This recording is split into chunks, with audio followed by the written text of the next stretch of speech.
Australian Gunsmoke. This was a Western series based on the American shows. The Australian episodes were 30 minutes long. They were broadcast on Mondays, through the Macquarie Network at 7:00 p.m. in 1955.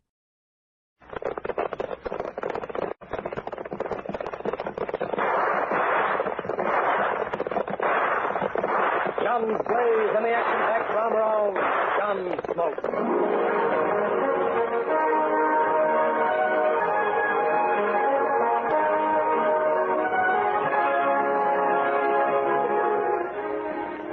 Around Dodge City and in the territory out west, there's just one way to handle the killers and the spoilers, and that's with a state marshal and the smell of gun smoke.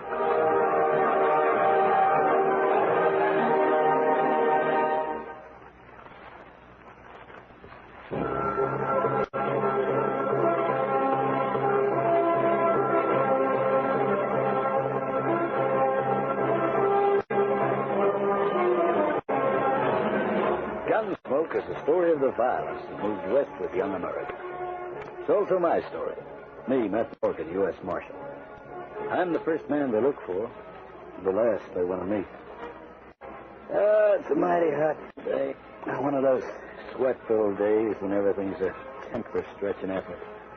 That's why I'm easing the veranda shade the law office, huncing in a chair and hoping nobody will start any trouble. Not today. I try not to notice a trail-stained bronc dusting Front Street with a quick lope, but I can't help it. Can't help looking at its rider.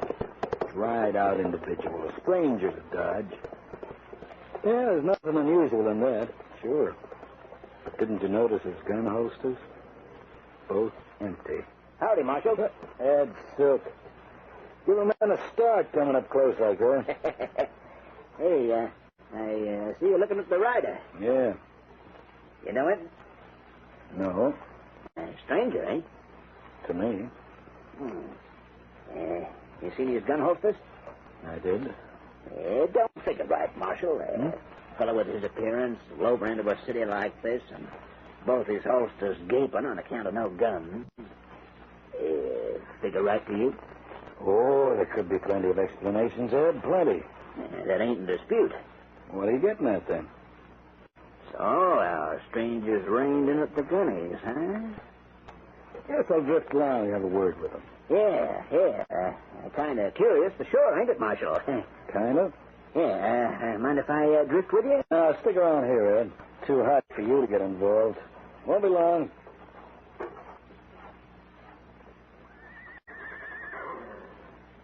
Sure is a trail-stained fella. Saddle well used, rifle and holster, war set. Yeah, trail-stained and trail-worn. See if you're toting a brand that I know. Aiming to steal my horse, Mr. Nosey?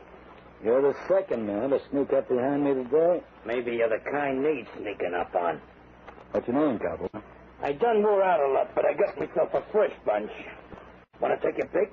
Cowboy, you're a stranger to Dodge. Maybe. Maybe that's why you don't recognize me. Who are you, the local man? The Sawbones or Undertaker? Let's go. Oh, gonna buy me a drink, huh? I sure got a thirst. Treat you to a glass of tonic water. Tonic water? Say, what kind of hombre are you? Stranger, if you don't do as I say... Hey, Marshal, you want any help? No, not yet. So, bought yourself a couple of new 45s, hmm? If you're the marshal of this here Wentworth town, why don't you have your sign pinned on your shirt? Hey, you watch your language, fella. This ain't no one-horse town. This here's a properly constituted city, Dodge City. And this here's our properly constituted Marshal Morgan. So, you pick them words of yours better. All right, but being a marshal don't give you no right to prop me up. Nose around me bronc. What's your name, fella? Like I say, I got plenty. You take the pick. Fella. Your name? Hey, mister. Friendly tip. When the marshal looks like he's looking now, it pays to answer truthful. Sure does. Temple. Curly Temple.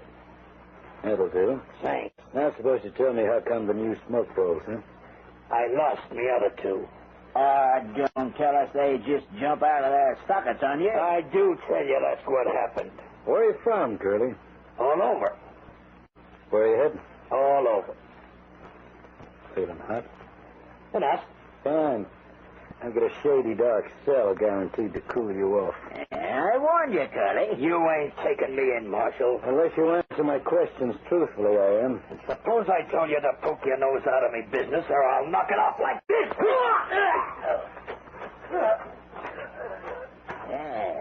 Say. That sure did these old eyes good. I ain't seen a critter get buffaloed so quick for years. You knocked him flat in the dust, Marshal. Come on, Ed, give me a hand. Sure. Lift him on his down, carry him that way to the calaboose. Hey, sure. I'll get his shoulders, Marshal. You get his feet, and we'll toss him up and across, huh? We tossed the hombre Curly Temple across his bronc, lead him to the calaboose, dump him in a cool cell, I promise. Ed helps by taking the horse to the stable, seeing that it's fed and watered with a good rub down. The rest of the day, I find no other trouble than that day I visit the Curly. Well, he's in a meaner mood now than before. Tries to cut up rough again. So I give him an evening meal and the advice that he stays as is until he decides to stop pulling against the bit. He's a stubborn critter, this Curly Temple. Comes next morning, and I find he's done his best to wreck his cell. I make him clean up the mess, but not until after he takes a few wild swings at me. And whether it's the heat making him like this or not, I don't know. But the heat stays with us for a week, for 2 weeks, and so does Curly Temple. Still mean, still bad-tempered. I'm out on the veranda when I see Ed Silk once more. And this hombre's talking wild talk, Marshal, saying that not even you can keep his pard Curly locked up in no calaboose. That's so. How come I didn't see him right in? Well, he enters Dodge from the other direction, Marshal. Or so I'm told. Have you seen him, Ed? Not yet. Old Katie comes busting out of the saloon and words me up about this hombre. He calls himself Dan Brown. Dan Brown? Yeah. Sounds plumb make-believe, that name. You gonna do anything about it, Marshal? Which saloon, then? The Blue Heron. Little old joint. Yeah, one of these days I'll close it down. All right, I'll go. Take a listen to this flannel mouth. Well, I wish you luck, Marshal. According to Cavey, this Dan boy's bad medicine. Packing a couple of guns, too, Cavey says.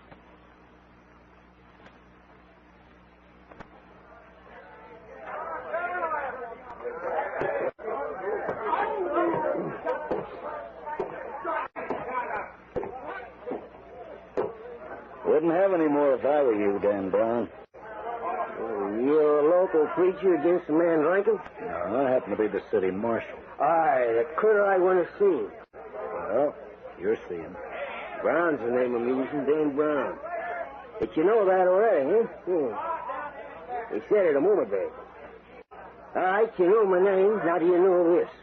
Inside your flea-breeding hoosecow, you got my pard imprisoned up. The hombre using the name Curly Temple. You see? So? So, you might call me his lawyer. Came to spring him. There's no question of bail as yet. No bail, huh? No bail. Curly don't kill any critter? Not for the lack of trying. Marcy, you don't seem to realize me and Curly, we don't like no lawman. Like we neither of us like the other being locked up by the sight. Oh, you know something, Brown? That's too bad. That's too bad, sure. But ain't so bad I can't fix. Brown, there's a couple of hours left till sundown. That should give you long enough to pick up your bronc and be miles along the trail from Dodge. You order me out of town, Marshal? Yes, I am. On account I'm so far law-abiding citizen? On account I like to stop trouble before it starts. To me, you look like the start of trouble. Marshal, you don't tell me that's a jail. And quit the trail you're trying to ride, Brown. The pard stays in the calaboose until he's fit to be released. Holding him without a charge and without a trial. What kind of law is that, lawman? If I can avoid blood and for holding any man in jail, then I'll hold him, you say. I'm holding Curly Temple right where he is until he develops some horse sense. Marshal, now I'm telling you something. I resent being overruled. You being overruled, fella? Well, if this ain't, then I don't know what is. Here's a joint. Brown, leave the firewater. Leave the saloon. Suppose I repeat what I just said, Marshal. Go ahead. And I repeat, I resent being overruled. You're trying a man's patience. Outside. The drink, Warman. Pull her up again. Do that and I close this place for 24 hours. You're the marshal. Sorry, mister. Yeah, what kind of place is this? Just because the law Leave says it, Brown. Leave it. Now outside. Outside? You're telling me to get outside? Why, you walking tin bats where I come from. O'Connell, you there. Toss this hombre outside, huh?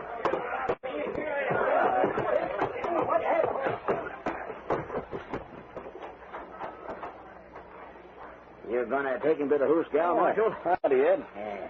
No, I figure when he comes around, he'll realize he's been a dumb maverick. Too much firewater. Shooting off his mouth about how he was gonna spring Curly Temple, huh? Oh, something like that. A strange Temple never mentioned it. Yeah, maybe he has. Only used a different name. Hmm?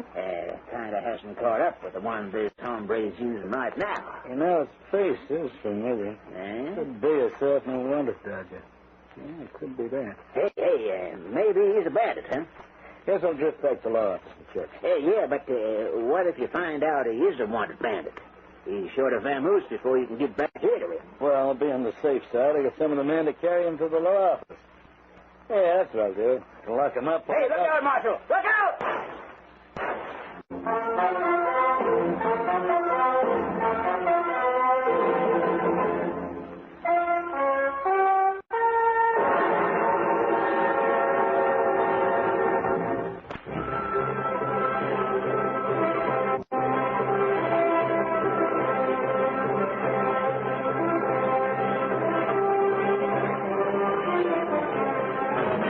So hot in Dodge City that a man feels he wants to take off his flesh and sit in his bones. Anything to cool down. Maybe it's because of this parching, brain-frying heat that ought to be more or less normal and cooler, but then that seems all wrong. I'll tell you.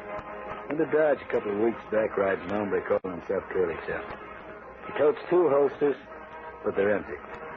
He buys himself new guns, and when I question him as to how and why, he gets all fired salty. With the result, he's still cooling off in the Huska. Now, the next thing, tying in with this loco affair, is another hombre with the name of Dan Brown, who shoots off his mouth that he's here to rescue his pard, Curly Temple. I find Brown in one of the tougher saloons. Speak to him. Conversation ends with me having a buffalo recruit. He's lugged out of the saloon, and I'm with Ed Silk, looking at him, wondering if he's got a price on his head, when the seemingly unconscious critter offers his lead poison. All right, drop your guns, Brown, or I plug you for buzzard bait. All right. Don't get yourself all in a sweat. I didn't fight a kill. Hmm? And what did you fight for? Just to exercise your trigger finger? Doggone, them slugs burnt the air next to my neck. You lie. On your feet, Brown. Come on. Leave your guns there. Boy, I'm going to be touching the calaboose too, huh? Yeah, first time I seen a maverick grin and say what you say. Well, let's go, Marshal, huh? Which way to your calaboose? Just a minute. Ed, Hmm? Yeah, Marshal. pick up his firearms. Yeah, sure. Hey, I had lots of use by the look of them butts. Well, they ain't notched, if that's what you mean, old time. Yeah, the butts are black with age and use, Marshal. See? Yeah. Well, now there's a law against that, huh? Hey, Brown, where's your mount? It's being looked after, all right. No need to worry. Go on to hang on to it till I pick it up. Brown, didn't you hear what I said? Where's your mount? Wait for his lever. Go get it. Hey, Marshal, are you letting this critter go? Straight out of Dodge. Pick a trail. Marshal, what do you say I don't go? Sorry, but you're going. This sure is a local town. I take a couple of puck shots at a scary marshal, and does he toss me in the Husko? No. The same thing I'm asking myself. Well, if I find you still here after sundown, you'll be a sorry hombre. I've been in jails before. They don't scare me none.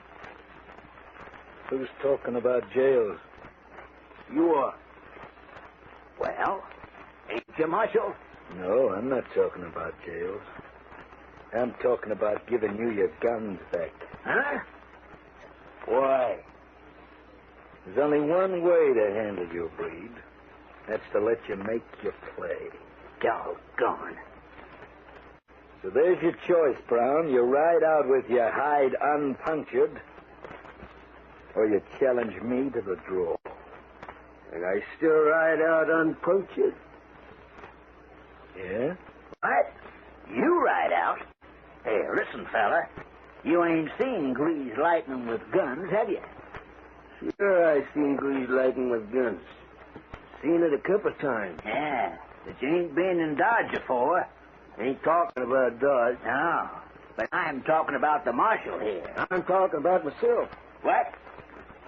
Say, you plumb loco? You figure you're as good as the marshal? We find out who's the fastest tonight. Don't we, Morgan? That's enough talk. You're wasting too much time. Now, you listen to me, Brown. You ride out of Dodge before sunset. You ride out with no guns. Savvy? Sure.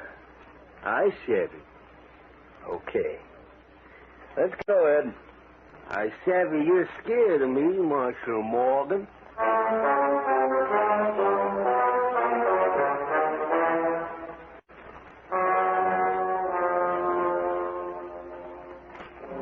But you ain't going to let this soured-up boasting maverick Brown get away with saying what he says to you, Marshal? Oh, maybe. Say, you gone plumb loco? Why didn't you toss him in the hoosegow when he fired them shots today, you? Oh, that would have been playing right into his hands. Yeah, say, Marshal, I don't get your drift. Pull up a chair, sit down, Ed. Now, look. Brown says he comes to Dodge for one reason, right? Yeah. Get his trail-pard Curly Temple out of jail. Yeah? All right.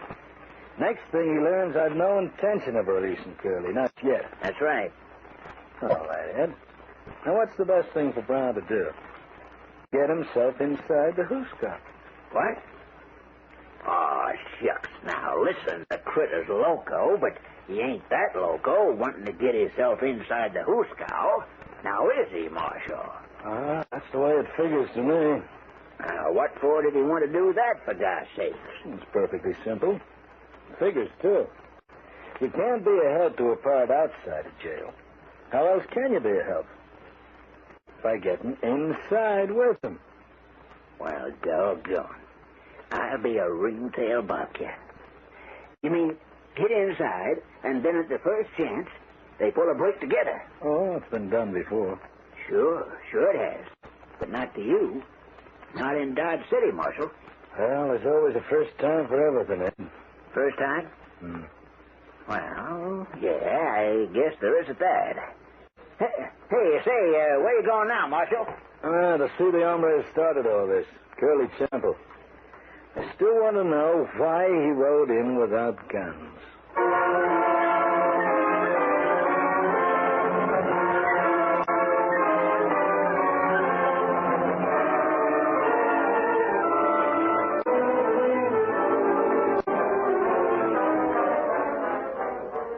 So I'm still a liar, huh? On that story, yeah, you're still a liar. All right. Congratulations. What? I'm beginning to get some sense.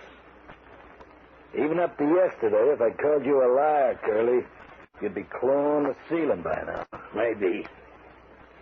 All right, it's enough beating around the bush. What's the true story, Curly? If I tell you, you promise not to spread it around? Yes, I promise. Since I've been here, Marshal, you call me a fool, a galoot, and a brainless no-good. You call me that and a few other things. All right, so you do. And so you're correct. I'm the biggest dumb critter of a plumb loco fool that ever forked leather. Now you remind me of somebody. Yeah, you rode the Owl Hoot Trail, huh? I'm no bandit. I'm just a plain fool, I tell you. Uh-huh. You see, I didn't lose me guns. Ah, you had them stolen. No, I threw them away, tossed them in the river. Why? On account I was yellow. Look, Curly, what do you say we straight from the beginning of the trail, huh? Now, why toss away your guns? The law after you? Not the law. Just a hombre, a gambler. A gambler I call a cheat, and who threatened to kill me next time we meet. Well, who's the gambler? He calls himself Brown. Dan Brown. Dan Brown. What's he look like? Tall, lean, dark, mean-looking with a kind of side glance, you know. Yeah, I know. Over in Montana it was. I was carrying a roll, 6 months pay and then some. I got in a card game with this Brown. He packed the roll to him. And the way some card sharp works, he let me win a lot from him. Then he started to move in. The idea being to get it back, then skin me out clean. But you figured his move, huh? Yeah, sure. And he knew it. And when I picked up all my winnings and called it a game. I see. I wasn't packing me side irons that night. And Dan Brown's fingers was itching so much. Know what he did? He told me to go and get me guns, and we'd meet any place I care to nominate. Only you didn't care. Marshal, I grabbed me bronc, me war sack, and all me belongings, and lit out of Montana like the devil himself was after me. Yeah, and he was. This Dan Brown's a devil himself. I see. So that's why you've been getting yourself kept in the calaboose for these weeks. Hoping Brown would lose your trail. Is that it? Yeah, I guess that's it, Marshal. Mm-hmm. And on your way here, you tossed out your guns? Yeah, on account I figured if this crazed loco gambler Gunny did catch up with me and find me unarmed, well, Marshal.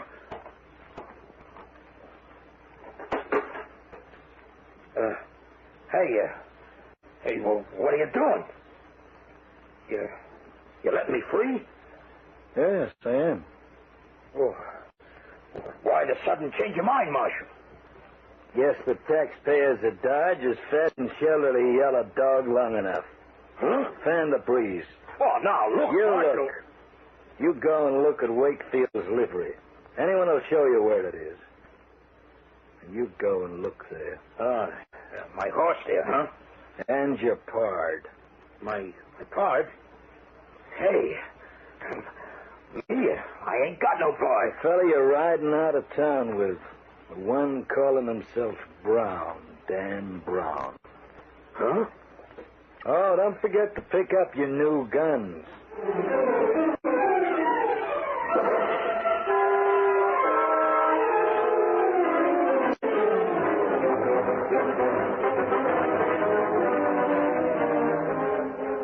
So that's the way I figure it, eh? Yeah, Marshal, yeah, sure. You explained that to me, but what I can't figure out is why let 'em meet? Well, that saves the law a lot of trouble, Ed. A lot of trouble and expense. Well, ding dang, huh? You see, Brown is no more a card sharp than I am. Huh? And as for that Curly Temple, they're both tarred with the same brush. A bandit brush. By tarnation. Steady, Ed. Huh? There's Brown waiting down, see? Not in your life. So Curly's decided to face him. Hey, Marshal, don't you figure...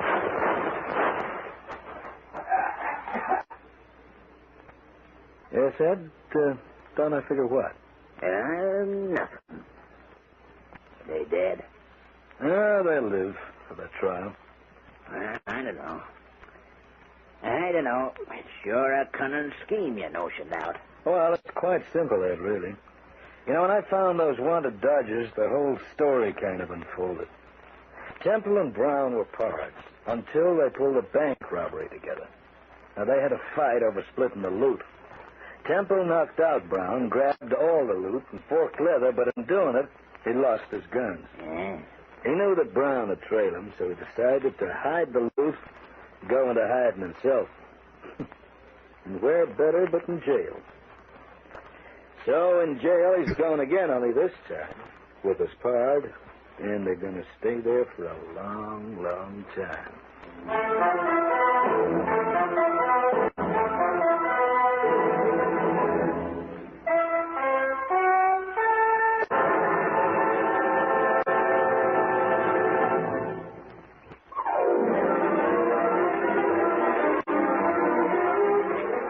Join us again next week as Matt Morgan fights to bring law and order out of the wild violence of the West in Gunsmoke. Gunsmoke is written by Ronald Ingleby and produced by Jim Bradley for Art Trender.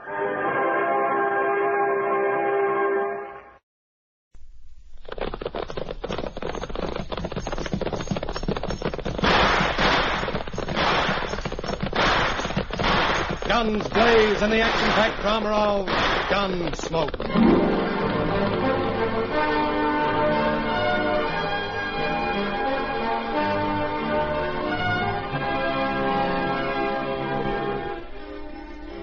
Around Dodge City and in the territory out west, there's just one way to handle the killers and the spoilers, and that's with a state marshal and the smell of gun smoke.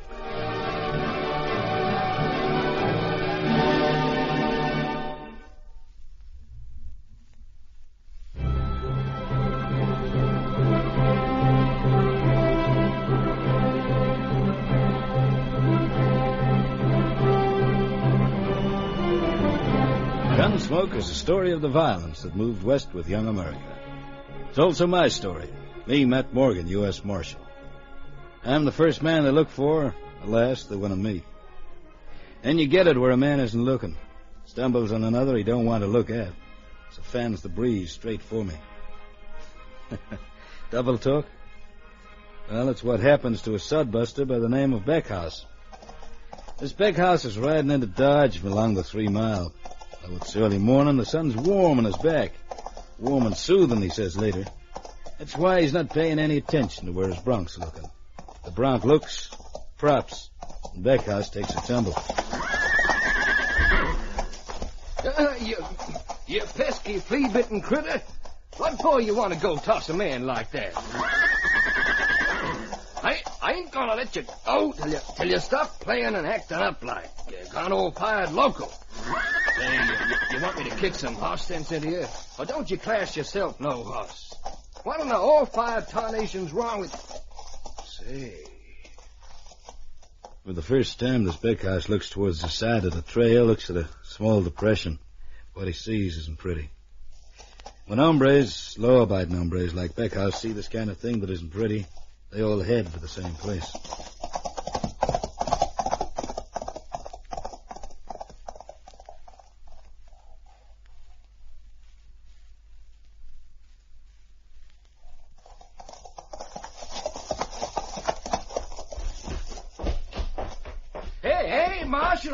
Hey, Marshal Morgan.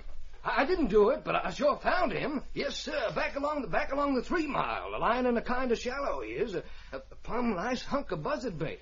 I'm riding along. I'm minding my own nose with the sun warming my back, and all of a sudden this bronco... Yeah, this man starts spilling words all over the floor. Too many for me to follow, so I let him spill till he runs dry, then I get him to start again.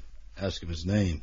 Beckhouse. Eddie Beckhouse. I got a 20-acre green farm out beyond the 3 Mile. Tells me it's Eddie Beckhouse runs a green stuff farm out beyond the 3 Mile Fork. He's riding into Dodge when his horse prop's tossing him. Doesn't let go the rein. That's why he rides fast to me when he sees this thing. I ask him a question. Not that I stopped to look, Marshal, but it looked like he died from being stabbed all over. Stabbed? Sure? Sure. He got stabs all around his throat. You any urgent business in Dodge? Well, I guess it can kind of wait. See, no, me, I ain't got nothing that can't wait. I want you to take me out to 3 Mile and borrow a buckboard to carry in the body. Sure, I'll show you. I borrow the local Sawbones buckboard. Tell him I'll return it with new business for him. Fine. That'll be just fine, Marshal. I haven't had a post-mortem now for a couple of days. A man soon loses his touch. I tell him that it should be interesting. As far as I know, the victim didn't die from... Victim? You say victim, Marshal? Uh-huh. Victim, huh? Then it's murder. And he died? Don't, Marshal. Don't tell me. Don't spoil my little pleasure of finding out myself. Backhouse leads me out of Dodge, back along the 3 Mile. Trail which isn't used very much. Leads me to this shallow depression. There he is, Marshal, just like I told you. See them moons? Give me a hand, lift him on the buckboard. Sure. Light, ain't he? Don't weigh much.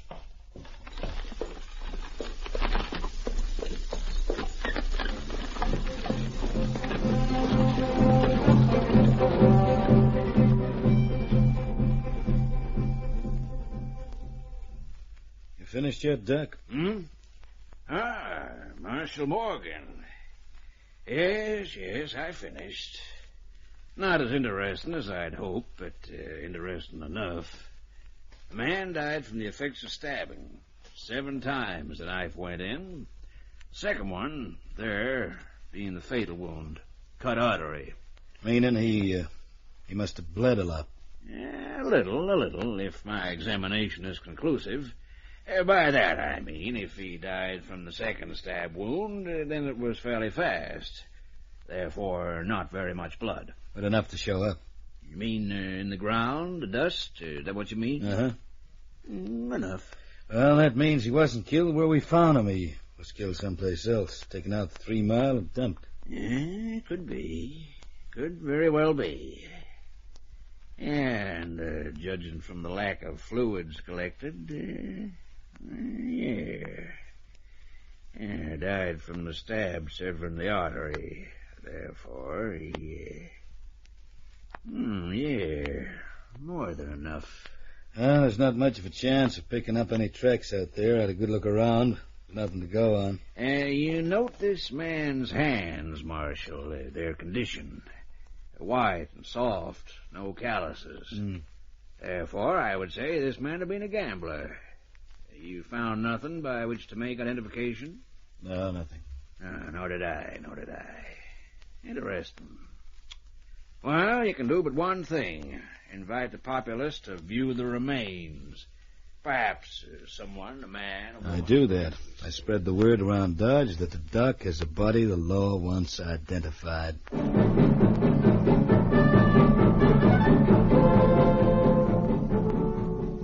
The Dodge City folk, the fact that an identification is wanted means mystery. Mystery killing to them is a free show, a kind of one-man circus. So every man, woman, and kid turns up to file past the victim. Nobody identifies the remains. Comes the next day, and I have a visitor. The name is Jessup. We'll leave it at that. Yeah? That body over at the docks. So? When it was living, it had a name. And you know it? I do. Let's have it. A strange one, that's why I remember. Arcade Grant. You haven't got it round the wrong way. Asked him the same myself when I first heard it. No, that's the right way. Arcade Grant. Jessup, what do you do? Oh, you've been looking at my hands, Marshal. Professional with cards or dice? Well, I prefer cards, but I have nothing against the dice, provided it isn't loaded. When you played with Arcade Grant, which did you use? Did I say I'd play? Cards or the dice? Neither. I didn't like the way Grant was acting up, flashing a big roll of notes about it. It was not only unethical, but boastful, foolish, and dangerous, as it obviously turned out. How many people do you figure knew he was carrying so much?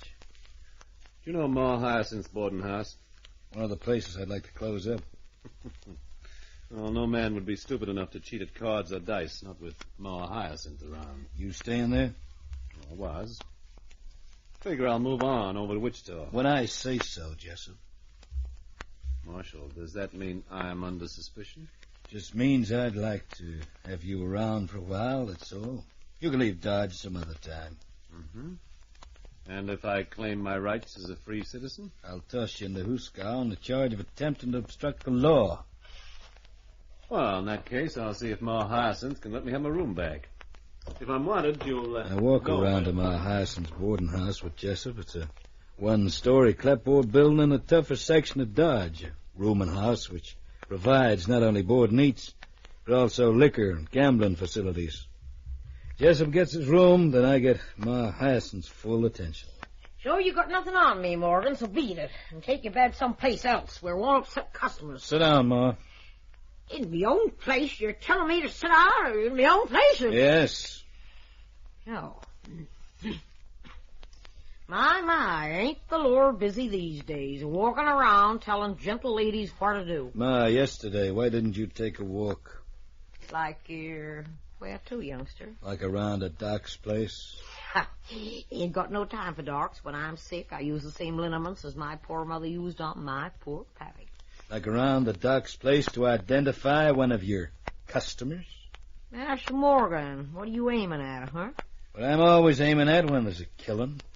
Say, yeah, I've been a killing. Maybe you don't know anything that goes on within 50 miles of Dodge. Oh, flattery ain't to get you nowhere, met me boy. Where'd you get the roll from, Ma? You talking to me? About one of your customers, one of your late customers? The hombre with the big roll and the strange name, Arcade Grant. Late did you claim, Miss Morgan, sir? His last 2 days. How come you didn't join the queue yesterday? Oh, my romantic, sure, acting up something. Yeah. Did you say, Arcade Grant? Who killed him, Ma? So, better that, huh? More. Killer took his time in dumping the body. Carried it out the far end of 3 Mile. Any notion why? He carried it out there? Uh-huh. Figured it was because he didn't want the body found too soon. Yeah. And, where do you figure this, killing took place? Original. Any rumor been scrubbing the floor these last few days? My floors are always clean. Of blood? Of anything you care to name. Ma, tell me. This Arcade Grant got himself stabbed to death. Yeah, hold it, Morgan, hold it. You say stab? As with a knife? Uh-huh. In the throat 7 times? 7? Does it mean anything? Sure. What? A lot of stabs. If this Arcade Grant got himself stabbed to death in this building, you'd know it.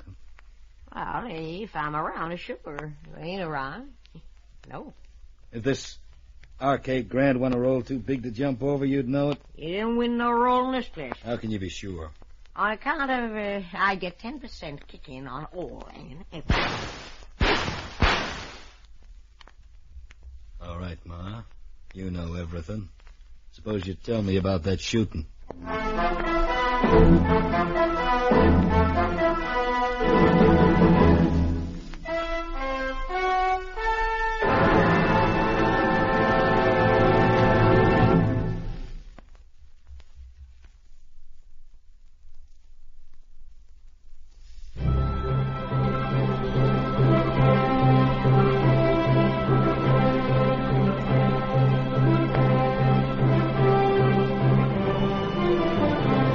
There's nothing that goes on here in Ma Hyacinth's board and gambling house that she doesn't know. That's why when the 3 shots blast the air, I ask what I do before jumping for the door. Yeah, I know nothing about him. It takes me but a split second to reach the door. The corridor runs both ways. The corridor lined with closed doors, and the only things moving are the curtains down the end of the passage. Marshal, I figured that the shooting come from down that end. One of these rooms? Yeah, well, maybe. Let's try him. Any luck? Well, I'll get a pass key.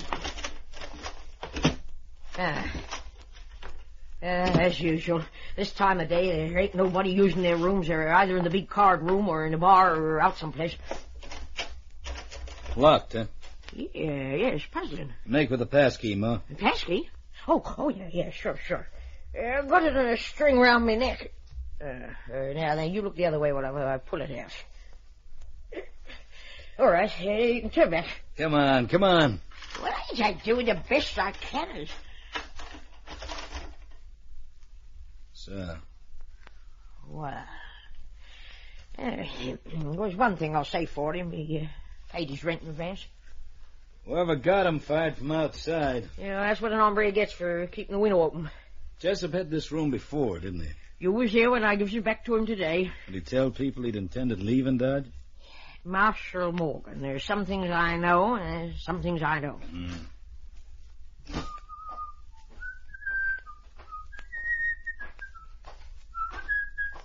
Hi, Mom. Hi, Rocky. Hi. Stick around, Rocky. Huh? Who's your new boyfriend, Ma? He ain't got no boyfriend. Then who's your pard? I don't like Where him. have you come from? Who wants to know? Marshal Morgan. You Marshal Morgan? Asking you where you've come from. You mean where do I come from, meaning where I was born? The last 3 minutes will do, Rocky. From down the road. Anything against that? Hand me your guns. Say, what gives on around here, Ma? Why is the law bossing the place? Yeah, better do what he wants, Rocky. There's a mean gleam in his eye. All right. Thanks.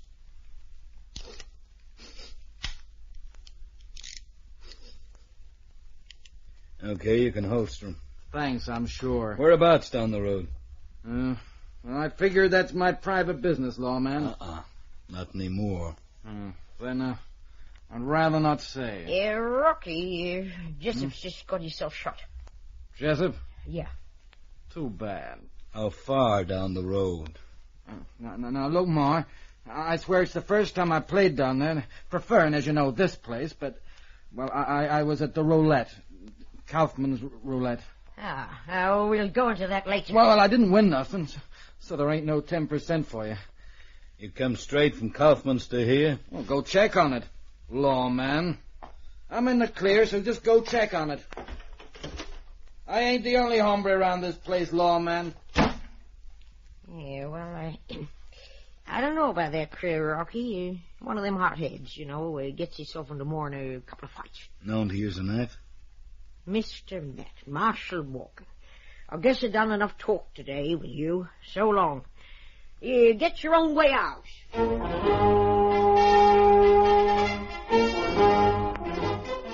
Well, as it sometimes happens with these kind of killings, nobody knows nothing. Everybody knows everything.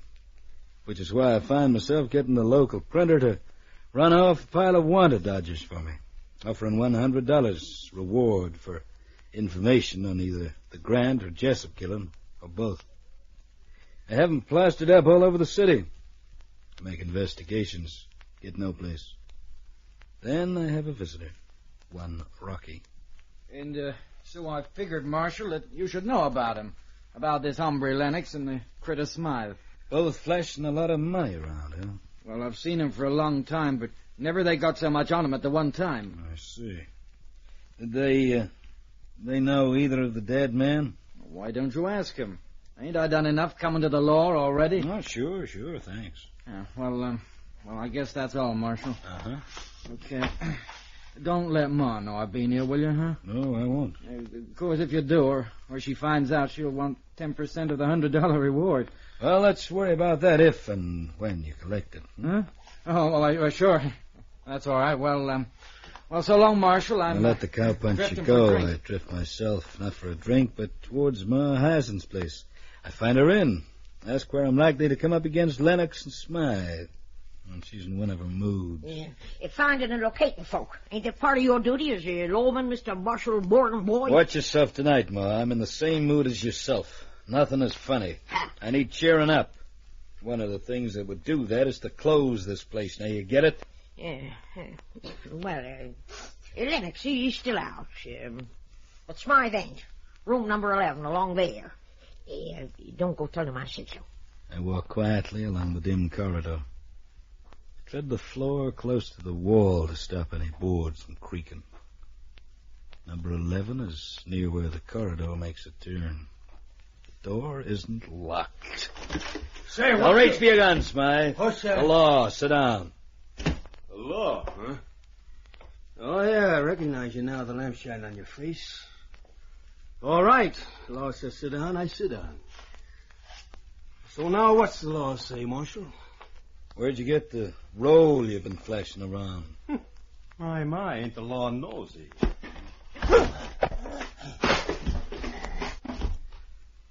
Ma won't like it if you bust one of her chairs. Now pick it up and sit up, huh? Sure.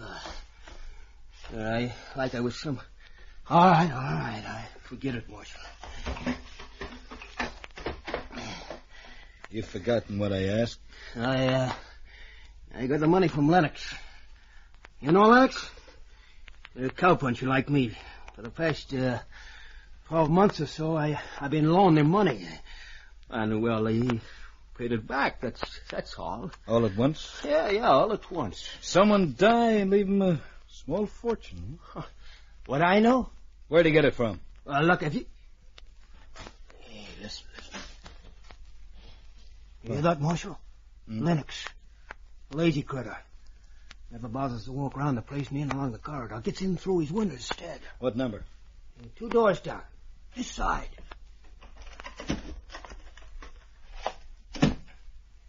Again, I soft-footed along the corridor, reach the door, test the handle, find it turns easy.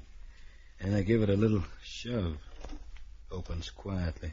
Man inside the room has his back to me. He senses he's no longer alone.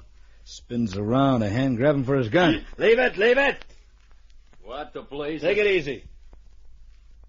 Marshal Morgan, ain't it? Sit down, Lennox. I don't know nothing about nothing. Not even where you got all your money from?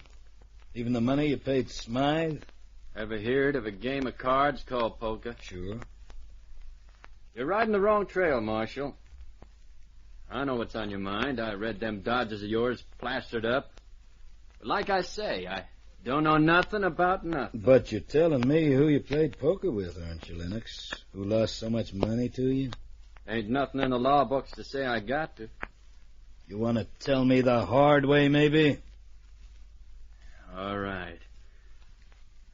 right, Marshal. I'll tell you. Only don't figure it's gonna mean... A man calling himself Lennox tells me he got involved in a poker game with a beef buyer on his way through Dodge to the cattle sales of Colorado. Says he had a big run of luck. Skins his beef buyer of every cent he's got and can raise and credit. Name of the buyer?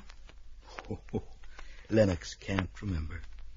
But he's written it down someplace. What's happened to the slip of paper? Well, that's impossible to say. Well, now, leave him looking. Tell him the moment he locates it, he's to bring it round the law office. Sure, Marshal, sure, I'll do that. Only wish I could recollect the name. Who else met him? No one that I knows of. Did he check in here? Yeah, I guess he did. Yeah, I guess he did check in. I walked from Lennox's room, walked down the corridor, almost to where it leads out in the fresh air, but as I'm passing Ma Hyacinth's room... Hey, Marshal.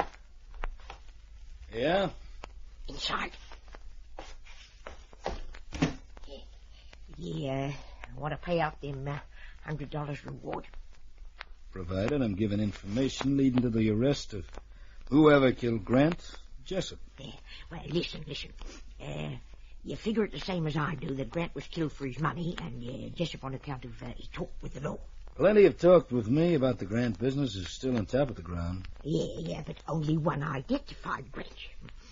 So, as that's something the killer didn't want so early, he pops them 3 slugs into Jessup. Oh, maybe. Where do I get the $100? When I make the arrest. Oh, well, I guess I can trust you, Matt Morgan.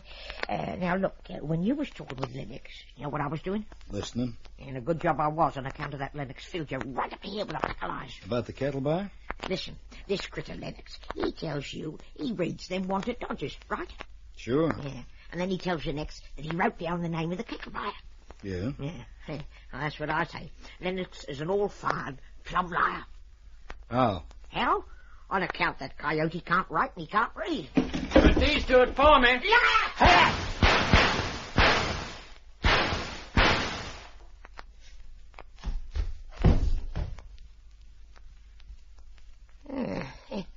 Nicest bit of gunplay I've seen in years, Marshal.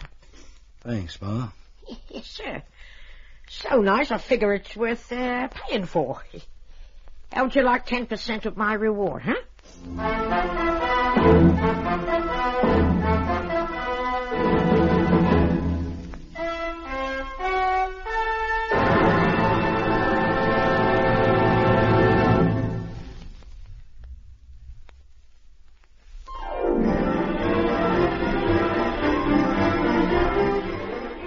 Join us again next week as Matt Morgan fights to bring law and order out of the wild violence of the West in Gunsmoke.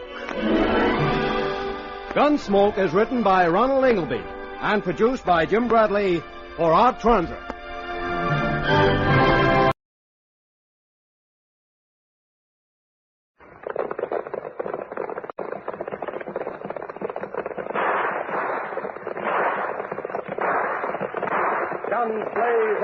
action-packed drama of Gunsmoke.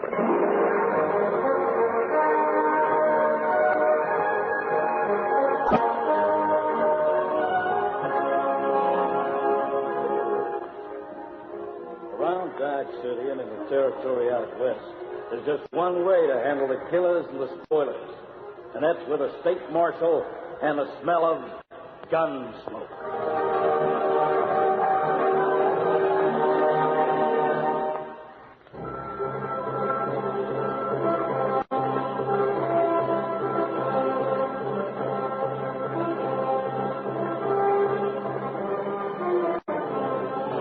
Gunsmoke is a story of the violence that moved west with young America. It's also my story. Me, Matt Morgan, U.S. Marshal. I'm the first man to look for and the last they want to meet. Then comes the time when you're not looking for anyone, but something happens that puts you in debt. I go across the slash town in Lost River. I'm on the way back to Dodge. Long rides on powerful tide. The broncs galloping hard, and a county can send prairie dogs somewhere. I do nothing to curb the blind gallop. I can think of only one thing: get to Dodge. Maybe that's why neither my bronc nor I see whatever it is that trips us. All I can recollect is my bronc somersault, my hand shooting out to protect myself as the ground comes up, hits me in the face.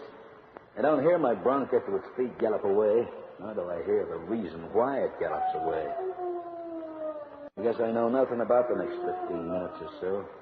Those mangy prairie dogs gathered up mob courage and skittered out in the nearby hills, skitter right up close. Buzzard bait? Well, here's me already from prairie dog bait. Only I don't know it. I don't know what a couple of those coyotes are waking up to do. And that's like a snap at my throat, tear it out. Them sleeping, stubborn coyotes been feasting themselves on that hombre. Come on, let's take a closer look. I keep still, you pesky mutt. Them coyotes cut the breeze right out of the territory by now. So keep still, or by Lombard, I'll slap your snout. That's better. Now, let's take a look at this poor galoot. Still breathing. That's one thing. Now, let's roll him over and get a look. Squint at his throat. Coyotes kind of go for an hombre. Say. Look, you want me? Mutt, keep still. Keep still, will you? Hold it. Now, I get the water bottle out of the saddlebag. Here should be somewhere. Now, put his head up a mite. And the neck of this between his lips, and maybe he'll swallow some. Come on, fella. Get them lips open. Get some water into your insides. Come on. Come on. Fine. We're doing fine. That's it. Now, try a couple mouthfuls more. No more. No more. Come on. Plenty left. Yep. Them's marks and signs of prairie dogs. Hey, they were all around. I know. You saw them? The dogs? Fella, I come riding along the trail around the bend, and what's the next thing I see? A bunch of dogs, a pack of coyotes sniffing and snarling all over here. They scatter when I throw lead in their particular direction. Don't get one, but when they scatter, I see they almost got what looks to be an hombre lying on the trail. I guess words are pretty useless when it comes to trying to say thanks in a situation like this. I mean, well, just forget it. You saved my life. I said forget it. Mister, that's going to be impossible. Look, just tell me two things. First, you figure you got any bones broke? No, but I'm developing some mighty powerful bruises. Well, no bones broke, that's good. Now, second thing, how comes the marshal of the law is found lying in the middle of the trail? All I can recollect is my horse suddenly tripping, the head going down. Next thing, I guess the ground hits me in the face. U.S. Marshal. You was heading which way? Back to Dodge. So, that makes you Marshal Morgan. Right up to his hocks, and you were dead. Oh, look, I said forget it. My name's Sweeney, Holt Sweeney. I run the AAA ranch a couple of miles out from where the trail forks. Sweeney, this is one of the few times I can mean these words. I'm mighty glad to know you. Why, I'm pleased to make your acquaintance, Marshal. Now, reckon you can get to your feet? Sure. Here now, take your time, take your time. Get your arm around my shoulders. Yeah. Look, Hold still, you pesky mutt, will you? Now, just for your playing up, fella, you're going to carry double. You figure your mount will do it, Sweeney? Oh, you bet. Not that far out of my place. Rest up a while I send a couple of boys out and look for your bronc. If they don't find it, then help yourself to one of mine. All right? You know, you're making me feel that maybe human nature's got something good in it after all. Oh, I'm only doing what any honest citizen would do. Now, I'll hold the bronc still, and you see if you can fall clever, huh? Now, take your time, Marshal. Take your time. I take my time. It's a tough proposition, but I finally fall clever. Sweeney rides in front, and just under an hour we reach his place, the AAA Ranch. Hey, boss, what's going on? What's happened, huh? You been... There been what, Talkie?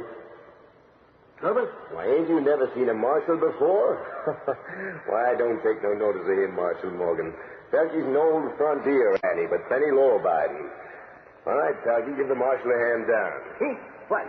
Doesn't matter. I guess I can make the ground. Now, just take it easy, Marshal. Felky, go get a couple of the boys, Buzz Concord and Yorker. Look for the marshal's bronc somewhere around the fort. What kind of Mustang they bring in? A 5-ball with a Winchester repeater holster to the saddle, the ride side of the saddle. Sure. That all, boss? Oh, before you leave, go make some jabber. Oh, yeah, sure. Here. Special jabber? I want some, you fuzz-faced maverick.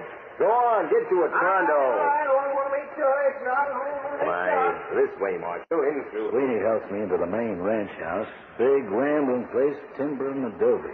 Like the rest of the spread, I can see it's in first-class order. Clean, pink flesh, nothing untidy. Overall, an air of prosperity. The hombre called Pelkey shows up with a big pot of good coffee and some meats. When we finish, then I tell Sweeney what I think of the place. Well, I guess the reason why we never meet before, Marshal, is that I don't move into this territory until a year back. I find this place falling apart, still. I buy it from the owner, Kim Bardou, who is itching to go back east a ways. He gets my money and vamooses. I work hard and, well, guess you've seen the result. Well, sure is a pleasure to see a ranch as good as this. Almost makes me wish I'd been a cattleman. Yeah. Well, it's never too late to start, you know. Now, stick to the law trail, I guess. Well, every man to his own trail, I suppose. Let me get you some more jabber, Marshal. A couple of hours died pleasantly, and Sweeney's boys returned with my bronc. Feeling 100 times better, I thanked Sweeney for everything, and his men for locating my mount, and I brought back to Dodge. Week goes by, and I'm fully recovered. Getting around the city, making my usual checks on people and places. But there's one place I don't check tonight. That's the gambling saloon on the edge of the city, a dive with the name of the Black Garter. Now, usually the Black Garter is pretty well behaved. Hard games been as straight as any you'll find. Dancing gals work strictly to union rates, and the liquor served is no more rot foot than any other. That's why I'm a mite surprised when they tell me that an argument breaks out between two poker players. One shoots the other dead. The dead fella being Buzz Concord, and the one who exercises a smoke pole, Holt Sweeney. Next morning, I'm tethering the bronc to the hitching rail outside the law office, and I see a small group of grim-faced rannies coming my way. A leader I recognize, Willie Combler, a fellow with considerable influence among the ranchers. Little posse marches right up, stops, then Willie Combler steps forward. Marshal, we got serious business with you. Uh-huh. Powerful serious. You want me to talk out here, or we go inside my law office? Guess it don't matter any folk hearing it. No? On account all us cattle folks know why I'm here and what I'm here to say. In fact, they make me their spokesman. Go ahead, Combler. You're the spokesman, all right. Spokesman about what? A murdering cattle rustler. A murdering cattle rustler. One operating in this territory? One operating in this territory. You see, fellas, like all folks say, the marshal's going to plead ignorance. Look, Combler, I don't get your drift. What's this all about? A murdering cattle rustler. You said that. And I'll go on saying it till you put a rope around his mangy neck and crack it. Combler, you claim you're a spokesman. Now, in my language, a spokesman's an hombre who explains things, too. All right. If you're going to play it ignorant, then we're going to play it tough. Tough? Acting the ignorant parrot won't do you no good neither, Marshal. Combler, and the rest of you, don't get the idea I'm not watching your gun hands. Don't get the notion you're not waiting for the break to cut me down because you are. All right. If Gunsmoke you want, make your break. Make your play. Hold it, boys. Hold it. The marshal's only trying to gun thunder his way out of this. But he ain't fooling us none. You savvy that, Marshal? You ain't fooling us none. 10 seconds. That's all I'm allowing. 10 seconds. And if by that you haven't started to explain, Cumler, and I'm tossing you all in a hooscow. Marshal Morgan, I am explaining. I'm explaining that unless you arrest and string up that no-good murdering cattle rustler, then me and all the rest of Dodge City folk, we're going to see that you get your marshal's badge ripped off and that you run out on a rail. I figure your 10 seconds have gone, Cumler. Marshal, you got 10 hours to ride out and bring in your gun-hawk pa. Or we get a new marshal. Savvy? No. All right. Then if you don't go get him, I guess we form a posse and go get him ourselves. Only I can't guarantee the boys will bring him in. Not if they pass a nice, high cottonwood tree. One strong enough to take a hanging. Who is this so-called murdering cattle rustler? We got to tell you, Marshal. Name the name. The mangy gun hawk who swindled Kimbardo out of his AAA spread. The sneaking gun cheat who plugged Buzz Concord outside the Black Garter. The no-good coyote who's building up a AAA on stolen beef. That's who. Holt Sweeney? Holt Sweeney. And we demand you go right out and kill him. If you don't, then I guess you're finished as a marshal. What's your answer, Morgan?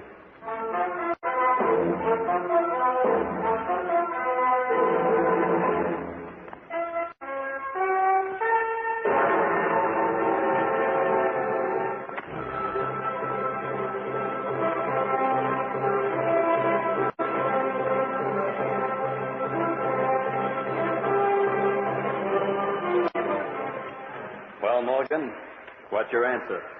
What do you expect? That you'll fix Holt Sweeney for a 6-foot piece of real estate, but not in our local boot hill. Fix it for him out in the prairie someplace. We reserve our boot hill for only decent killers and gunnies. Get it? Look, Cumler, let's take all this one thing at a time. Ain't nothing to take, Morgan, except our word that if you don't get Sweeney, then we folk get him, and we get you. Cumler, you and the boys threatening to string me up? Not you, Morgan. Only Sweeney. Let's take things one at a time. Last night.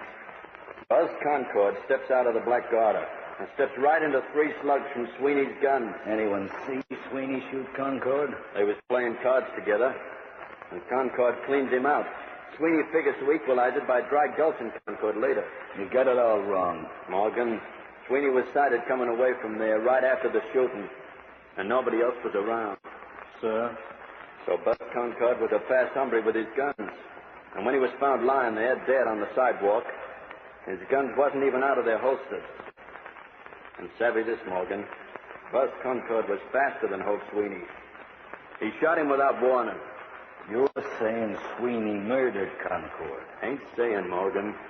Like all other folk, we're stating Sweeney murdered Concord. You know as well as we do that when an hombre kills another in a fair fight, giving him an even chance for the draw, then we overlook it. But we don't overlook murder. You know, Cumler, if someone told me this was happening, that I was going to hear such loco words, I'd declare him crazy. Ain't nothing crazy about a man getting killed unfair. There's plenty crazy about you implying that I overlooked murder. Well, maybe so, maybe not. Cumler, I want proof before I arrest a man for murder. To us, there's enough proof about last night. Just like there's enough proof that Sweeney's a rustler. Sure as Hades hot, the day'll come. All right, boys, you claim Sweeney's a rustler. Tell me how you figure that one out. Simple. Sweeney cheats Kimbardo out of the AAA. Kimbardo wasn't cheated out of the AAA. He was bought out of AAA on account he was mighty glad to vamoose back east, where that type of hombre's welcome, but not out here in the West. Sweeney takes over. In a year, he builds up a powerful big herd of beef in that little time. From the amount of calves he's running, all his cows must have litters instead of 1 or 2 at a time. Oh, so that's it. Because a man takes over a rundown place, builds it up, buys calves, turns a deadbeat spread into a flourishing ranch in a year. You fellas reckon that makes him a rustler, huh? 10 hours, Morgan. And what if I say no? Then we elevate some other hombre to the office of marshal. so we can call a special election. This is the office of a federal appointed United States Marshal. It's not the office of a sheriff. Morgan, you ever been ridden out of town on a rail? Have you? Sorry, huh? Look, Comler, I've let you have your say. Now I'm having mine. 10 hours, Morgan. All right, boys, let's go. Comler and the rest of you. Changed your mind, huh? No. Then there just ain't no sense in word slinging no more. The citizens of this here place don't stand for any lawman, federal or not, who plays favorites. What? I'm playing favorites? We all know Sweeney done you a big favor. That's why you're letting him get away with rustling and now murder. Sweeney saved my life. So we hear tell. So that's how we figure the situation. Get out, Comler. Get out of my sight and take your hang-dog shuffling pussy with you. Just get right out of my sight before I throw you all in the hoosegow for... Go on, cut the breeze out of my sight. 10 hours, Morgan. I guess it takes all kinds of folk to help tame the West. Kinds that include young frontier rannies who are stubborn, bigoted, blind, and stupid. But honest and just according to their own rules. Right now, the rules of Comler in this part are dangerous. Unless I can prove to these critters that they're riding the wrong trail where Sweeney's concerned. That's why I forked leather out of Dodge mighty fast, head for the AAA.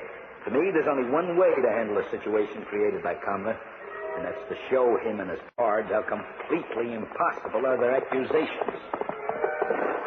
It's a long and punishing ride out to AAA, but my bunk stands up to it. We make it without any accident. I find Sweeney talking with Pelkey near the main bunkhouse, and without any preliminaries, I asked him about his movements last night. Well, now, let's see. You lost the cards at Concord. Sure, but not that much. Around $50. I paid him, picked up my hat, and left. Alone? Boss left with me. I was in the Black Garter last night. I was at the bar doing the tower card games. When the boss was through, we left together. You didn't hear the shooting? Hear nothing about it, but you just tell us, Marshal. Ain't that so, boss? That's it, Marshal. Say, who's running the law office in Dodge? You or young rannies like this Comler and his part? That's enough, Pelkey. Don't ride that trail. Now, look, Marshal, if it'll help, I'll get Pelkey to write out a sworn statement about our movements last night. And I can have one of my other riders witness it as truth, too.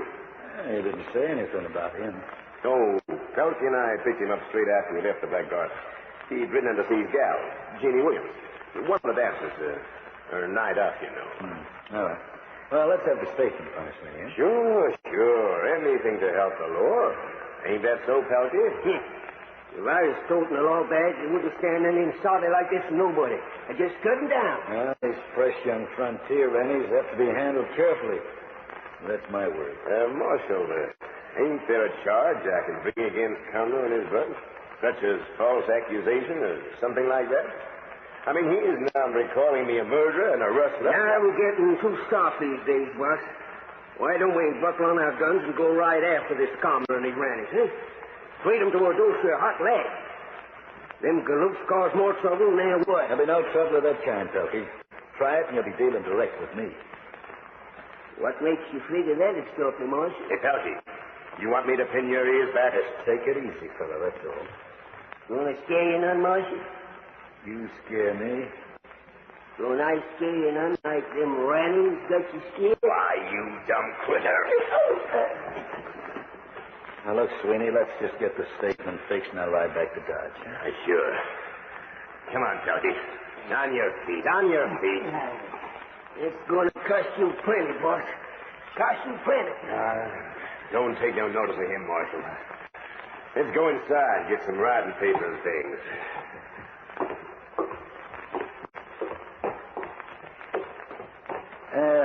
By the way, Sweeney, while I'm here, one other thing. Yeah? I think you've been stocking up this place, huh? Why, sure. Buying calves, breeders? That's right. Let's have a look at your bills of sale, eh? Bills of sale? Yeah, well, if you bought calves and breeders, you had papers, receipts showing the name of the seller, how much, you know what I mean. Yeah, I know what you mean. Boss, Button up, Pelkey. Yeah, but, Go rustle up Tex Whitey. He's the other rider with us last night. One who visits Honey. All right, Tucky, you heard me. Scatter. Go on. Sure. Seems like you're well and truly in debt. Debt? Mine.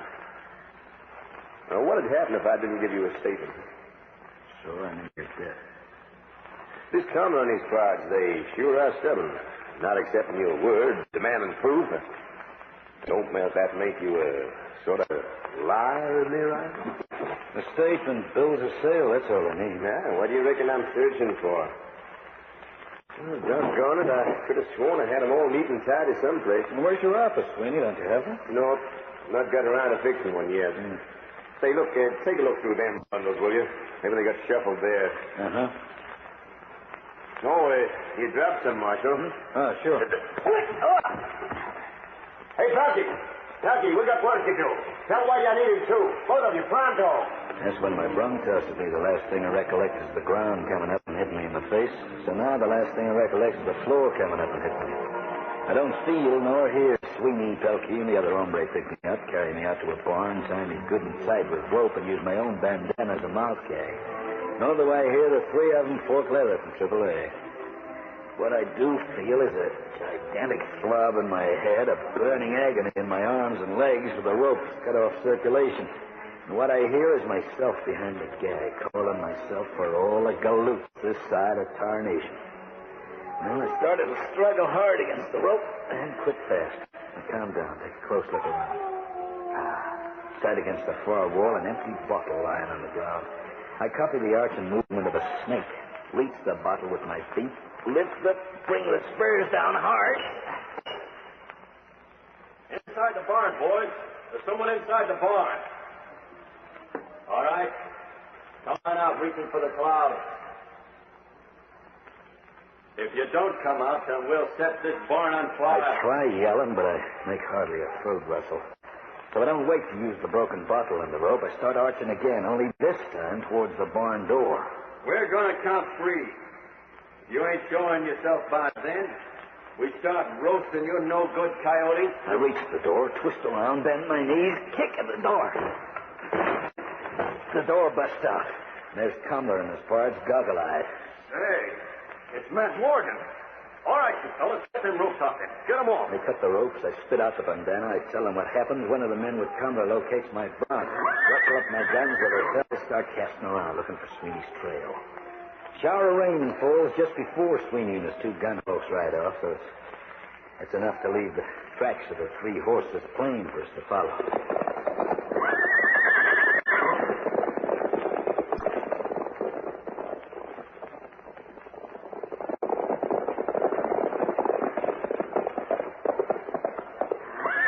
Cumler, just as you figured. Well, now, Morgan, I reckon as they're busy hustling them calves and cows along, they won't hear us till we're right on them. Not unless one of them looks around and spots us. Come on, they see us. Right straight at them, fellows. Come on.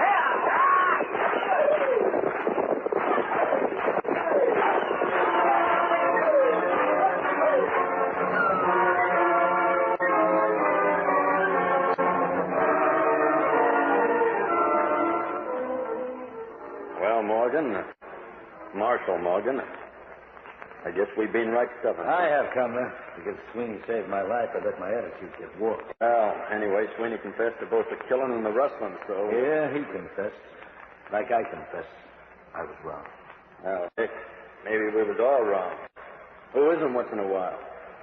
Anyway, what I want to say is, well, the critter who said 2 wrongs don't make a right was plumb loco. I was wrong, and you was wrong. That's 2 wrongs. But now... shake, Marshal Morgan.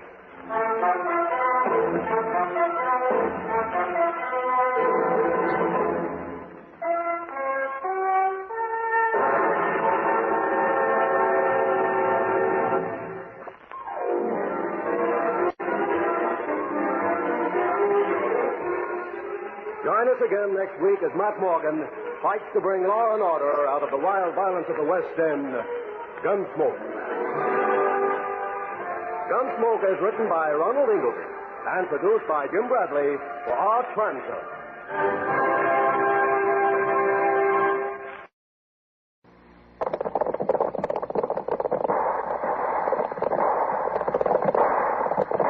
Gunsmoke. drama of Gunsmoke.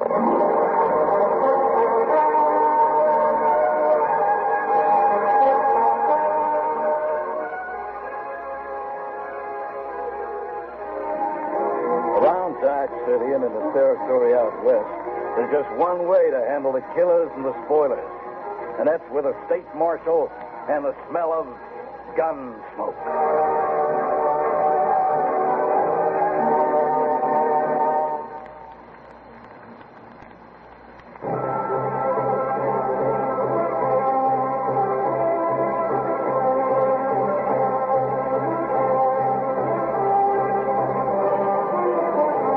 Gunsmoke is the story of the violence that moved west with young America. Told to my story. Me, Matt Morgan, U.S. Marshal. I'm the first man they look for, the last they want to meet. And you get it where a man isn't looking. Stumbles on another he don't want to look at. It stands the breeze straight for me. Double talk? Well, it's what happens to a sodbuster by the name of Beckhouse. This Beckhouse is riding into Dodge along the 3 Mile. Though it's early morning, the sun's warm on his back. Warm and soothing, he says later. That's why he's not paying any attention to where his bronc's looking. The bronc looks, props, and Beckhouse takes a tumble. You pesky, flea-bitten critter. What for you want to go talk to a man like that? I ain't gonna let you go till you stop playing and acting up like an old-fired local. You want me to kick some horse sense into you? Or don't you class yourself no horse? What in the whole fired tarnation's wrong with... Say... For the first time that Beckhouse looks towards the side of the trail, looks at a small depression. What he sees isn't pretty. When hombres, law-abiding hombres like Beckhouse see this kind of thing that isn't pretty, they all head for the same place.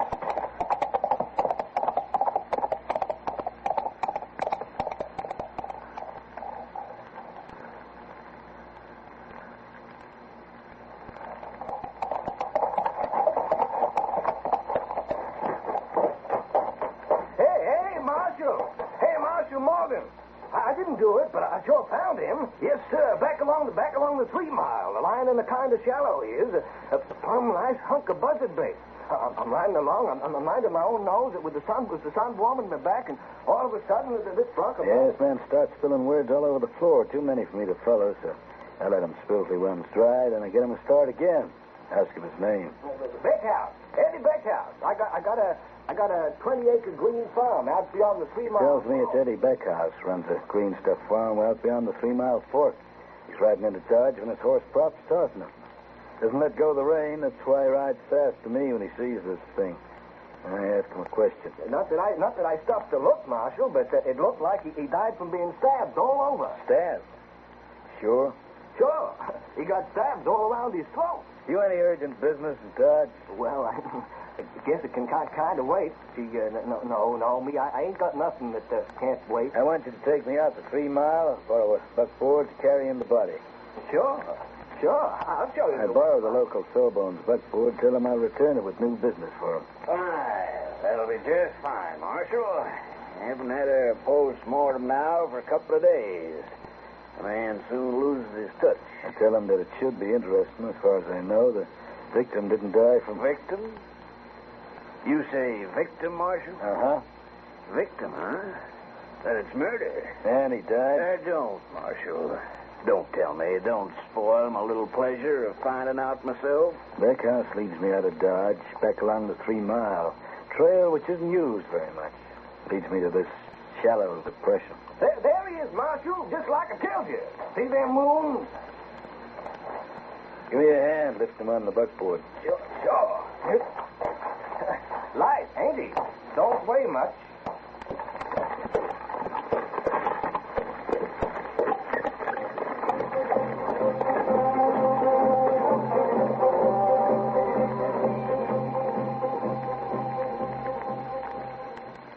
You finished yet, Doc? Marshal Morgan. Yes, I finished. Not as interesting as I'd hoped, but interesting enough. A man died from the effects of stabbing. 7 times the knife went in. Second one, there, being the fatal wound. Cut artery. Meaning he must have bled a lot. Yeah, a little, if my examination is conclusive. By that, I mean, if he died from the second stab wound, then it was fairly fast. Therefore, not very much blood. But enough to show up. You mean in the ground, the dust? Is that what you mean? Enough. Well, that means he wasn't killed where we found him. He was killed someplace else. Taken out the 3 Mile and dumped. Yeah, could be. Could very well be. And judging from the lack of fluids collected, died from the stab severing the artery. Therefore, more than enough. Well, there's not much of a chance of picking up any tracks out there. I had a good look around. Nothing to go on. You note this man's hands, Marshal, their condition.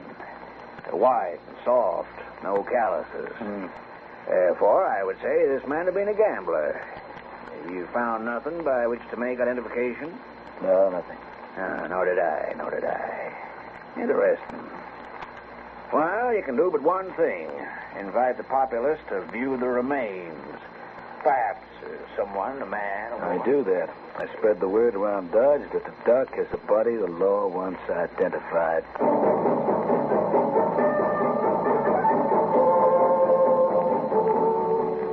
Dodge City folk fact an identification is one that means mystery. Mystery killing to them is a free show, a kind of one-man circus. So every man, woman, and kid turns up to file past the victim. Nobody identifies the remains. Comes the next day, and I have a visitor. His name is Jessup.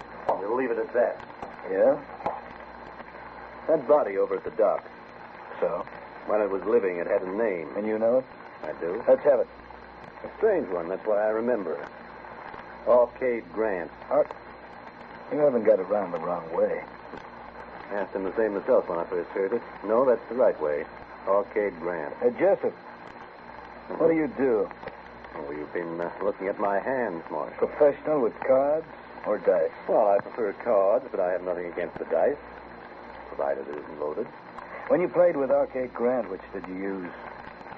Did I say I'd play? Cards or the dice? Neither. I didn't like the way Grant was acting up, flashing a big roll of notes about it.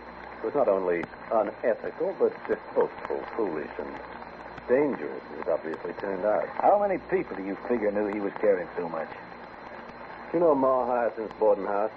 One of the places I'd like to close up. Well, no man would be stupid enough to cheat at cards or dice, not with Ma Hyacinth around. You staying there? Well, I was. Figure I'll move on over to Wichita. When I say so, Jessup. Marshal, does that mean I am under suspicion? Just means I'd like to have you around for a while, that's all. You can leave Dodge some other time. Mm-hmm. And if I claim my rights as a free citizen? I'll toss you into Huskar on the charge of attempting to obstruct the law. Well, in that case, I'll see if Ma Hyacinth can let me have my room back. If I'm wanted, you'll... I walk around to Ma Hyacinth's boarding house with Jessup. It's a one-story clapboard building in a tougher section of Dodge. Rooming house which provides not only board and eats, but also liquor and gambling facilities.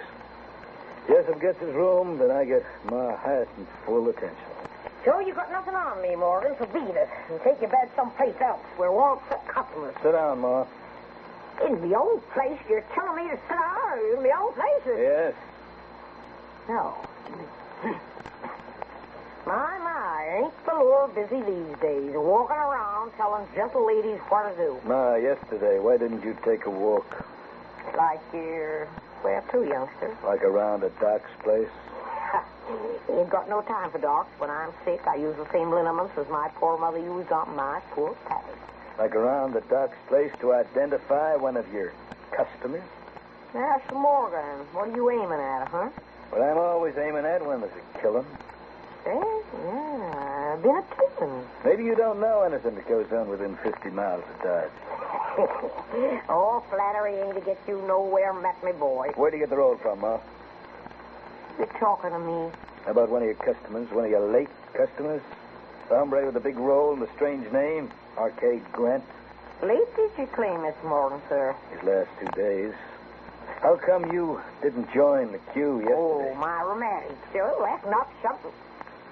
Yeah. Did you say, arcade, Grant? Who killed him, Ma?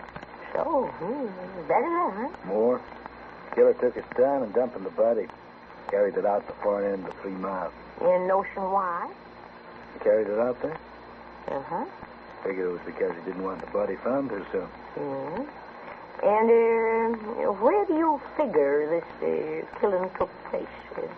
Original. Any rumor been scrubbing the floor these last few days?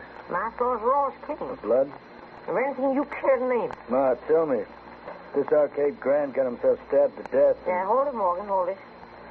You say stab? Was with a knife. Uh-huh. In the throat 7 times. Yeah. Does it mean anything? Sure. What? A lot of stabs. This Arcade Grant got himself stabbed to death in this building, you'd know. Well, if I'm around, it should, or I ain't around. No. If this Arcade Grant won a roll too big to jump over, you'd know it? You didn't win no roll in this place. How can you be sure? On account of, I get 10% kick in on all and everything. All right, Ma. You know everything. Suppose you tell me about that shooting.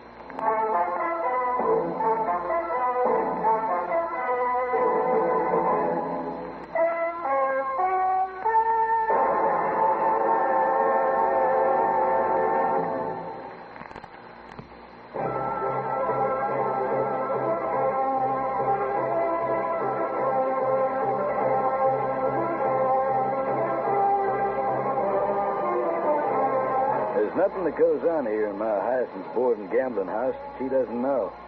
That's why when the 3 shots blast the air, I ask what I do before jumping for the door. Yeah, I know nothing about you. It takes me but a split second to reach the door. The corridor runs both ways. Corridor lined with closed doors, and the only things moving are the curtains down the end of the passage. Marshal, I figured that the shooting come from down that end. One of these rooms? Yeah, well, maybe. Let's try 'em. Any luck? Well, I'll get a pass key. As usual. This time of day, there ain't nobody using their rooms. They're either in the big card room or in the bar or out someplace. Locked, huh? Yeah, it's puzzling. Make for the pass key, Ma. The pass key? Oh, yeah, sure. Go to the string around my neck. Now, you look the other way while I pull it out. All right, you can turn back. Come on. Well, I'm doing the best I can. So? Well, there's one thing I'll say for him. He paid his rent in advance. Whoever got him fired from outside. Yeah, that's what an hombre gets for keeping the window open. Jessup had this room before, didn't he? You was here when I gives you back to him today. Did he tell people he'd intended leaving Dodge? Marshal Morgan. There's some things I know and some things I don't.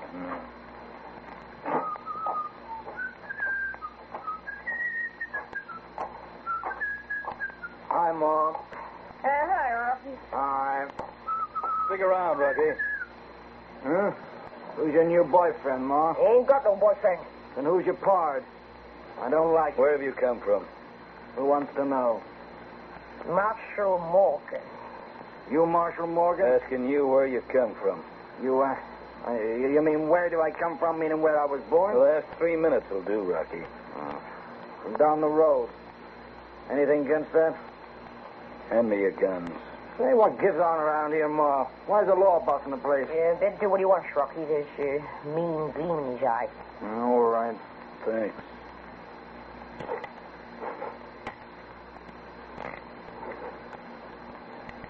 Okay, you can holster him. Thanks, I'm sure. Whereabouts down the road? Well, I figure that's my private business, lawman. Not anymore. Then, I'd rather not say. Yeah, Rocky, Jessup's just got himself shot. Jessup? Yeah. Too bad. How far down the road? Now, look, Ma, I swear it's the first time I played down there. Preferring, as you know, this place, but, well, I was at the roulette. Kaufman's roulette. We'll go into that later. Well, I didn't win nothing, so there ain't no 10% for you. You come straight from Kaufman's to here? Well, go check on it, lawman. I'm in the clear, so just go check on it.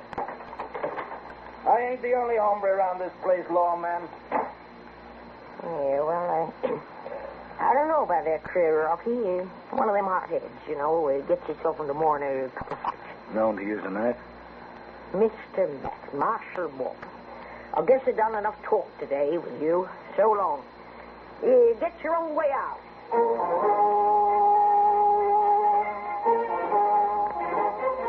Well, as it sometimes happens with these kind of killings, nobody knows nothing. Everybody knows everything. Which is why I find myself getting the local printer to run off a pile of wanted dodgers for me, offering $100 reward for information on either the Grant or Jessup killing, or both. I have them plastered up all over the city. Make investigations. Get no place. Then I have a visitor. One Rocky. And so I figured, Marshal, that you should know about him. About this hombre Lennox and the critter Smiles. Both flashing a lot of money around, huh? Well, I've seen him for a long time, but never they got so much on him at the one time. I see. Did they know either of the dead men? Why don't you ask him? Ain't I done enough coming to the law already? Oh, sure, thanks. Yeah, well, I guess that's all, Marshal. Uh-huh. Okay. Don't let Ma know I've been here, will you, huh? No, I won't. Of course, if you do, or she finds out, she'll want 10% of the $100 reward. Well, let's worry about that if and when you collect it. Huh? Oh, sure.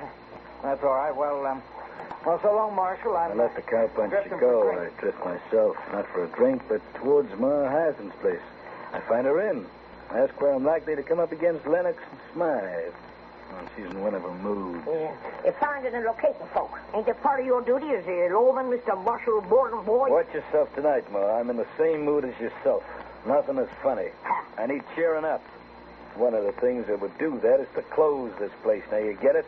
Well, Lennox, he's still out. But Smythe ain't. Room number 11, along there. Don't go tell him I sent you. I walk quietly along the dim corridor.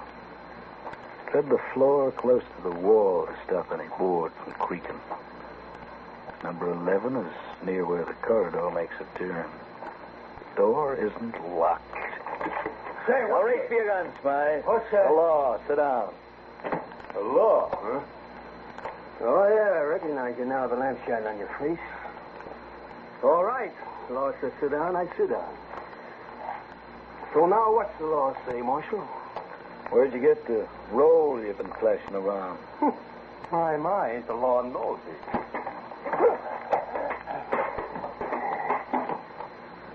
Ma won't like it if you bust one of the chairs. Now pick it up and sit up, huh? Like I was some... All right. Forget it, Marshal. You've forgotten what I asked? I got the money from Lennox. You know Lennox? A cowpuncher like me.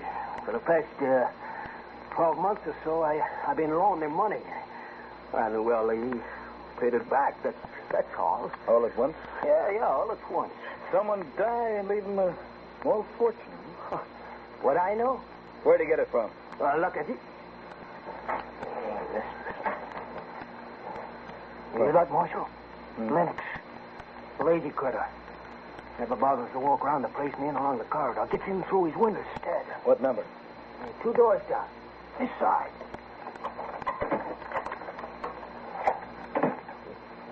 Again, I soft-footed along the corridor, reach a door, test the handle, find it turns easy.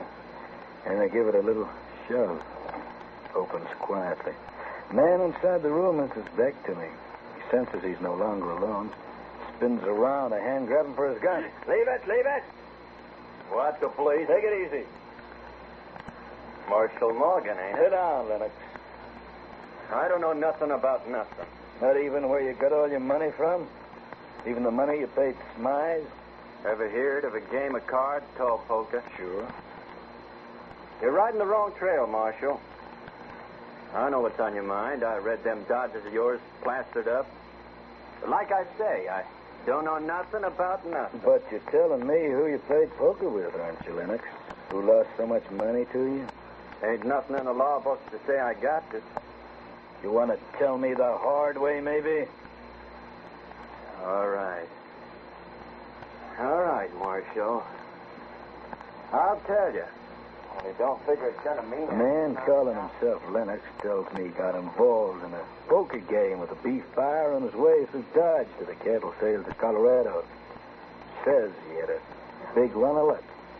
Skins his beef buyer with every cent he's got and can raise some credit. The name of the buyer? Lennox can't remember. But he's written it down someplace. What's happened to the slip of paper? Well, that's impossible to say. Well, now, I'll leave him looking. Tell him the moment he locates it, he's to bring it round the law office. Sure, Marshal. Sure, I'll do that. Only wish I could recollect the name. Who else met him? No one that I knows of. Did he check in here? Yeah, I guess he did. Yeah, I guess he did check in. I walked from Lennox's room, walked down the corridor, almost to where it leads out in the fresh air, but as I'm passing Hyacinth's room... Hey, Marshal. Yeah? Inside. You want to pay out them $100 reward? Provided I'm given information leading to the arrest of whoever killed Grant Jessup. Well, listen. You figure it the same as I do, that Grant was killed for his money, and Jessup on account of talk with the law. Plenty of talk with me about the Grant business is still on top of the ground. Yeah, but only one I get to find Grant. So, as that's something the killer didn't want so early, he ups them 3 subs into Jessup. Oh, maybe. Where do I get the $100? When I make the arrest. Oh, well, I guess I can trust you, Matt Morgan. Now, look, when you was talking with Lennox, you know what I was doing? Listening. And a good job I was on account of that Lennox filled you right up here with a pack of lies. About the cattle buyer? Listen, this critter Lennox, he tells you he reads them wanted dodgers, right? Sure. Yeah. And then he tells you next that he wrote down the name of the cattle buyer. Yeah? Yeah. Well, that's what I say. Lennox is an all-fired plumb liar. How? How? On account that coyote can't write and he can't read. These do it for me.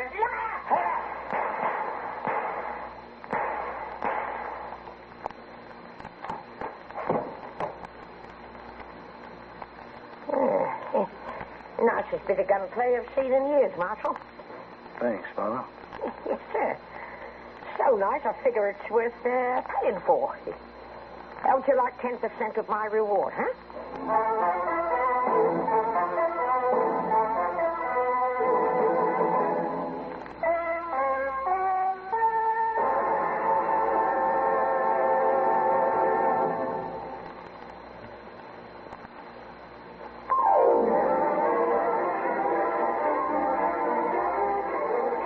Join us again next week as Matt Morgan fights to bring law and order out of the wild violence of the West End. Gunsmoke. Gunsmoke is written by Ronald Ingleby and produced by Jim Bradley for Art Furniture.